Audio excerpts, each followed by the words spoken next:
चार दोस्तों ने 2 सप्ताह तक बिना कुछ बोले चुपचाप ध्यान करने का निश्चय किया।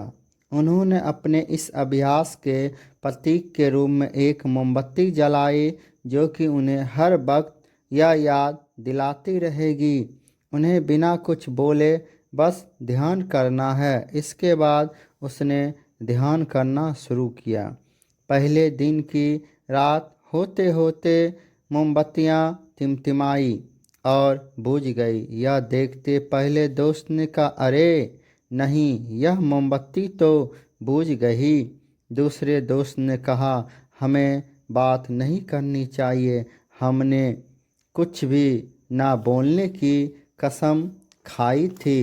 तीसरे दोस्तों ने कहा, तुम दोनों को बोलने की क्या ज़रूरत थी। चौथा दोस्त हंसा और बोला, हाँ मैं अकेला हूँ, बात नहीं की। दोस्तों उन सभी के बोलने की अपने अलग अलग कारण थे, लेकिन प्रत्येक ने बिना कुछ सोचे तुरंत ही अपने विचार रख दिए। उनमें से किसी ने भी इस स्थिति को सुधारने का प्रयास नहीं किया। उसी आश्रम में उन चारों के अलावा एक बूढ़ा बुद्धिमान दोस्त था। वह बिना कुछ बोले और उनकी तरफ ध्यान दिए बिना ही चुपचाप ध्यान करता रहा। इस तरह से उस बुद्धिमान उसने बिना एक शब्द बोले उन चारों को ही उनकी गलती का एहसास करा दिया, जो वह चारों बोल कर भी नहीं कर पाए। बिना सोचे समझे और ज़रूरत से अधिक बोलने पर हमें खुद ही लोगों के सामने शर्मिंदा होना पड़ता है।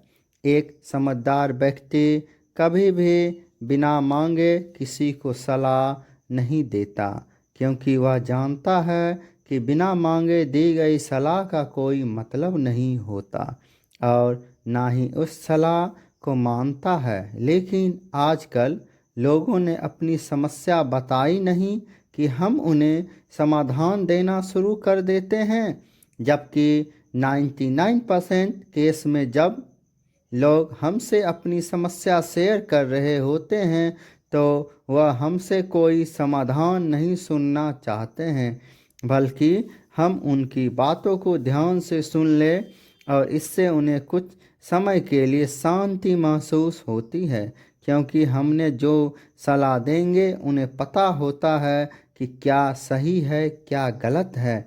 इसलिए जब अगली बार हमसे कोई अपनी समस्या शेयर करे तो हम उसकी बातों को ध्यान से सुने, उसे सलाह देना ना शुरू करें जब तक वह मांगी ना हो, क्योंकि सामने वाला इंसान बस यह चाहता है कि हम उनकी बातों को ध्यान से सुने और समझे।